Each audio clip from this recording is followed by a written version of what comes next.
वक्त की बहुत बड़ी खबर, एक ऐसी खबर जिसने अमेरिका में सनसनी फैला दी है।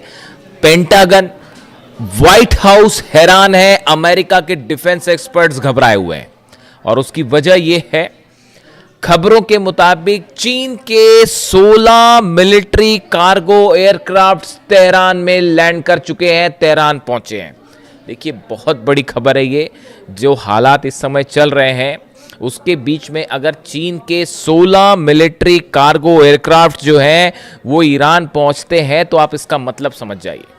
देखिए, डील की जो बातें हैं, चर्चाएं हैं, डोनाल्ड ट्रंप की तरफ से अलग अलग दावे हो रहे हैं। क्या कोई चर्चा होगी, क्या बात होगी, पाकिस्तान में होगी, कहाँ होगी, मैं ये सब बातों में जाना ही नहीं चाहता।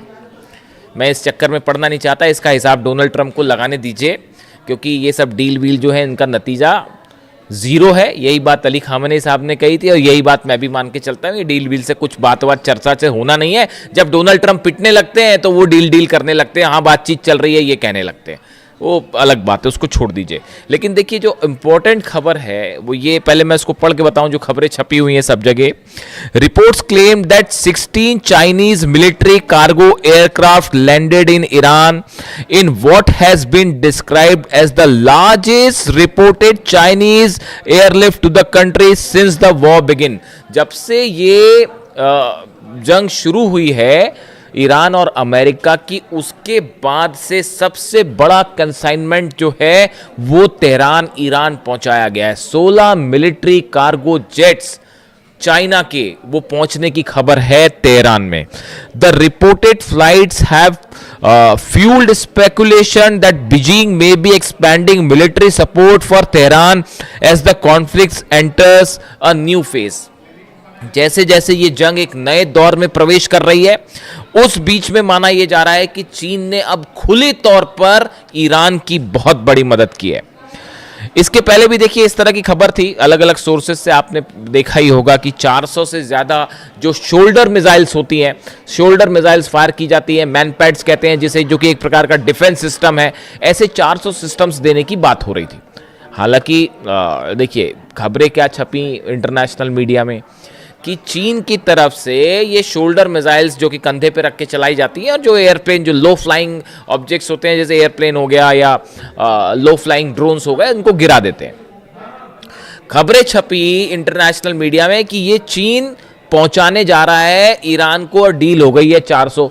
मेरी खबर थोड़ी सी डिफरेंट है साहब, वो सोर्सेज रखने पड़ते हैं। इसमें से एक बड़ा हिस्सा तो पहले ही जा चुका था इसका, और इस पे तो अमेरिका में जो है वो रिसर्च भी शुरू हो गया कि कुछ जो प्लेन्स तबाह हुए अमेरिका के, ईरान ने जो तबाह किए कई ड्रोन्स, खासतौर पर वो रिपर ड्रोन्स जो मार गिराए हैं, वो सबसे महंगे वाले MQ-9 रिपर ड्रोन्स जो बड़े कीमती होते हैं, उसको मार गिराए। उसमें बताया जाता है कि ये मैनपैड्स मिसाइल्स यूज़ की गई और कई जो ड्रोन्स गिरे हैं उसमें इसका इस्तेमाल किया गया। तो उस पर तो ऑलरेडी रिसर्च चल रही है अमेरिका में। तो ये खबर जहां से भी आई होगी, जिस सोर्स से भी आई होगी, थोड़ी सी लेट आई हमारे हिसाब से, तो वो काफ़ी सारे पहले ही पहुंच गए। तो हो सकता है एडिशनल 400 और डिफेंस सिस्टम जा रहे हो। लेकिन ये जो 16 मिलिट्री कार्गो जेट्स पहुंचने की खबर है, इसके दो एस्पेक्ट हैं। पहला एस्पेक्ट तो ये समझिए कि चीन ने बड़ी हथियारों की मदद शुरू कर दी है। इसमें मिसाइल्स भी हो सकती हैं, और अगर मिसाइल्स नहीं है तो मिसाइल बनाने का सामान है, वो मटेरियल है सॉलिड फ्यूल। देखिए, इसी को लेकर जो है बंदर अब्बास में हमले हुए थे। बंदर अब्बास में बताया जा रहा था कि कार्गो शिप्स जो हैं चाइना के, वो वहाँ पर पहुँचे हैं और उसमें जो मिसाइल्स ईरान की हैं, इसके लिए जो सॉलिड फ्यूल मटेरियल इस्तेमाल होता है वो पहुंचाया गया चीन से। और इसी को टारगेट करते हुए इजराइल ने बंदर अब्बास पर अटैक किए थे और वहाँ पर आग भी लगी थी। क्या ये 16 जेट से, बड़ा जो सवाल है कि ये जो 16 जेट लैंड किए हैं, इससे क्या चाइना ने एक बड़ा संदेश देने की कोशिश की है डोनाल्ड ट्रंप को और अमेरिका को? देखिए, एक तो स्तर पे आप ये सोच सकते हैं कि हथियार सप्लाई किए हैं चाइना ने और वो ईरान की मदद कर रहा है, बड़ी साफ बात है। लेकिन इसके अलावा क्या एक बड़ा संदेश डोनाल्ड ट्रंप को गया है कि अगर आप ईरान पर हमला करते हैं तो उसका नतीजा यह होगा कि चाइना खुले तौर पर ईरान की मदद करेगा। देखिए, ये जंग आपको लगता है देखने में ऐसी हो सकती है कि ये इजराइल वर्सेस ईरान की जंग है मूल रूप से, या फिर अमेरिका वर्सेस ईरान, ऐसा नहीं है। इसके पर्दे के पीछे एक बड़ी जंग चल रही है जो अमेरिका वर्सेस चीन की लड़ाई हो रही है। यहां पे वर्चस्व की लड़ाई हो रही है मिडिल ईस्ट में। डोनाल्ड ट्रंप, ईरान, अगर ईरान पे देखिए हमला करने का जो मकसद है ट्रंप का, वो ये है कि अगर ईरान पर कब्जा करते हैं आप, ऐसा होगा नहीं, लेकिन ख्वाब देख रहे हैं डोनाल्ड ट्रंप, तो ख्वाब देखने में क्या जाता है, तो मैं उनके ख्वाब का जिक्र कर रहा हूं जो शायद दिन में भी देखते हैं वो। तो ईरान पर अपना प्रभाव जमा के मिडिल ईस्ट को पूरा कंट्रोल करना चाहता है अमेरिका, ऐसा कई एक्सपर्ट्स का कहना है। उससे होगा ये कि जो ये ऑयल, रशिया का ऑयल हो या चीन का ऑयल हो, वेनेजुएला पर आपने कब्जा करके वहां पर जो है चीन का ऑयल रोक दिया। अब दूसरी कोशिश है कि ईरान से जाने वाला चीन का ऑयल रोक दिया जाए, ताकि इकोनॉमी का जो वर्चस्व की लड़ाई है उसमें अमेरिका जो है वो भारी पड़े और चीन पीछे हो जाए। यही बात जो है वो पुतिन कह रहे हैं। पुतिन ने बयान दिया कि ये जो कोशिश है अमेरिका की, ये पुतिन का बयान है, मेरे ख्याल से 2 महीने पहले का, आप देख लेना, मिल जाएगा आपको। उसमें ये कहा गया कि अमेरिका जो है वो अगर हेल्दी कंपटीशन करे चीन के साथ तो चीन को भी फायदा होगा, अमेरिका को भी फायदा होगा। लेकिन जंग के तहत सैंक्शंस लगा के, हमले करके चीन की इकोनॉमी को नुकसान पहुंचाने की कोशिश अगर डोनाल्ड ट्रंप करते हैं तो ये बैकफायर करेगी और इससे अमेरिका को ज्यादा नुकसान होगा। यानी आप देखिए कितनी क्लैरिटी के साथ पुतिन समझ पा रहे हैं इस बात को हो क्या रहा है, चीन भी समझ पा रहा है, और किसी सूरत में रशिया और चाइना ईरान में हथियारों की कमी नहीं होने देंगे। देखिए, आप ये सोच रहे हैं, अगर बड़े सारे सवाल जो डोनाल्ड ट्रंप और पार्टी जो है इनकी एडवाइजर्स की पार्टी, ये जो है ये सोच रही थी कि ईरान की मिसाइल ख़त्म कर देंगे। ये 5 महीने तक इनकी कोशिश यही चल रही है कि ईरान की मिसाइल्स ख़त्म कर देंगे, और वो ये सोचते हैं ईरान की मिसाइल ख़त्म हो जाए, और जैसे ही ये सोचते हैं कि अब कम हुई मिसाइल, वो एक्स्ट्रा मिसाइल फायर करने लगता है। वो जॉर्डन में इतने बुरे पिटे हैं साहब, अगले वीडियो में मैं आपको बड़ा खुलासा करूंगा कि अरब देश अब क्या सोच रहे हैं इस पूरे हमले को लेकर। जॉर्डन में ऐसा पीटा है, कुवैत में ऐसा पीटा है, बहरीन में ऐसा पीटा है, सऊदी भी में भी जैसे हमले हुए हैं, उसके बाद जो है समझ में आ गया इनको कोई मिसाइल विसाइल खत्म नहीं हो रही। खबरें ये हैं कि मिसाइल्स अमेरिका की खत्म हो गई। जनरल डेन केन जो चीफ ऑफ जॉइंट स्टाफ है, ये जो हमले चल रहे थे, डोनाल्ड ट्रंप जो कह रहे थे हम सेकेंड वर्ल्ड वॉर के बाद सबसे बड़ा हमला करने वाले हैं, उसका नतीजा क्या होता ये भी डोनाल्ड ट्रंप को बताया गया है।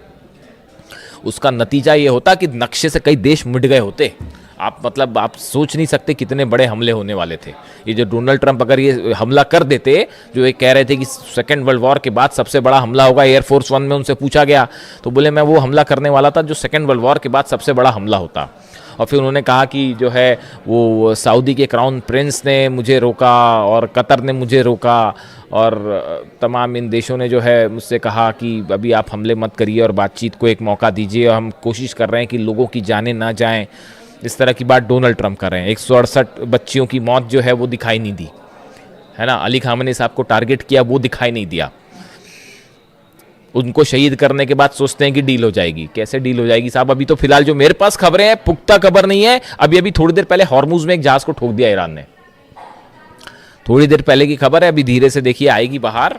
धमाकों की खबर आ गई है, तो अब वहां पे कोई दिवाली का बम तो फूटा नहीं होगा, है ना। हॉर्मुज में कोई पटाखे तो चले नहीं होंगे, तो वो धमाके की खबर आई है, तो वो जहाज के करीब धमाके की खबर आई है, वो हलचल है वहां पे, देखते हैं क्या होता है। तो मेरे ख्याल से तो एक जहाज और ठोक दिया है ईरान ने, ये लो।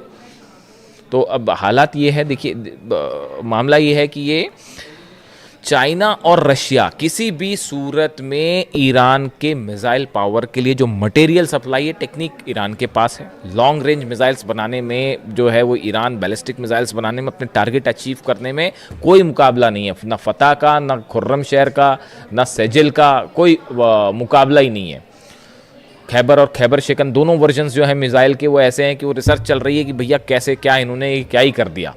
तो और मटेरियल की जो ज़रूरत है वो मटेरियल चीन और रूस से प्रोवाइड हो जाएगा, जो रडार्स हैं वो भी प्रोवाइड हो जा रहे हैं। तो किसी सूरत में चाइना और रशिया जो है वो ईरान को यहाँ पर सेटबैक नहीं होने देंगे, चाहे कितना बड़ा हमला हो जाए। शहादत होएगी, खून खराबा होगा, लेकिन ईरान, देखिए ईरान अपने आप में ईरान नहीं, 9 करोड़ लोग जो हैं वो एकजुट होकर खड़े हैं, तो ये हमले का कुछ नहीं होना जाना, इससे नुकसान होगा, लेकिन ये जंग में ईरान ऑलरेडी जीत चुका है। अब कितनी कोशिश कर ले डोनाल्ड ट्रंप, ये नतीजा बदलेगा नहीं।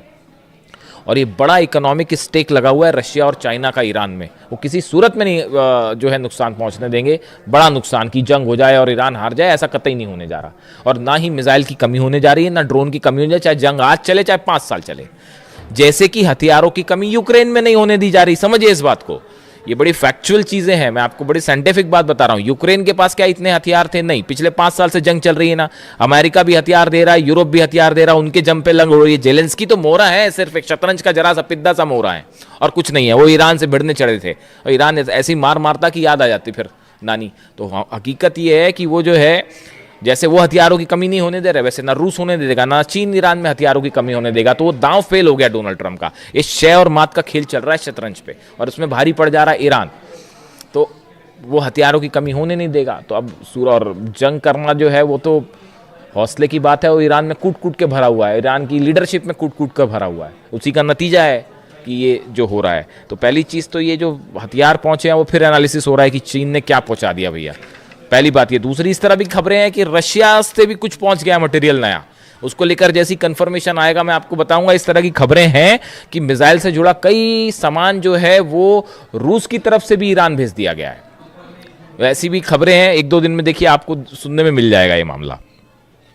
इसके अलावा हॉर्मुज में जहाज की खबर मैंने आपको बताई। इसके अलावा देखिए बड़ी खबर एक ये भी है कि इजराइल ने बताया जा रहा है कि नेतन्याहू और डोनाल्ड ट्रंप के बीच फिर से बात हुई है। और ये जो पहले स्ट्राइक का प्लान था, जो नेतन्याहू अमेरिका गए, सब कुछ मामला सेट करके आए थे, पीट हेग्सेथ को समझा के आए थे कैसे हमले करना है और कैसे तबाही मचाना है, सब कुछ मामला जो है वो सेट हो गया था। लेकिन उसके बाद जो है एंड टाइम पे स्ट्राइक वापस हो गई, तो नेतन्याहू फिर नाराज बताए जा रहे हैं। अब वो फिर कोशिश कर रहे हैं कि किसी तरह से तैयार किया जाए हमला करने के लिए। तो वो बताया जाता है कि इजराइल ने जो है, नेतन्याहू ने इस तरह की बात की है डोनाल्ड ट्रंप से कि देखिए आप जो भी करें, हमला करना है हमला करो, डील करना जो करना करो, लेकिन इजराइल के इंटरेस्ट पूरे होने चाहिए, चाहे वो मिलिट्री के लिहाज से हो, चाहे सिक्योरिटी के हिसाब से हो, चाहे इकोनॉमी के हिसाब से हो। हमारे पूरे इंटरेस्ट को सेफ रख के जो काम करना है वो करिएगा। तो इस तरह से एक बार फिर थोड़ी मनमुटाव वाली खबरें आ रही हैं डोनाल्ड ट्रंप और नेतन्याहू के बीच में। खैर देखते हैं उसका जो भी हकीकत होगी। अभी फिलहाल इस खबर से सनसनी है और ब्रिटेन की इकॉनमी को बड़ा नुकसान हो रहा है, वो बाबल मंदेब और हॉर्मुज बंद होने के चलते। वो उसमें चलिए इकोनॉमिक एस्पेक्ट है, मैं उस पर अलग से आऊँगा। लेकिन फिलहाल इस खबर ने पेंटागन और न्यूयॉर्क में, खासतौर पर न्यूयॉर्क में जो एक्सपर्ट्स की कई थिंक टैंक्स होते हैं जो न्यूयॉर्क से ऑपरेट होते हैं और कुछ वॉशिंगटन में, सब में सनसनी फैला रखी। जो भी अपडेट होगा आप तक पहुंचाऊंगा। वीडियो कैसा लगा कमेंट करके ज़रूर बताएं। Thank you so much.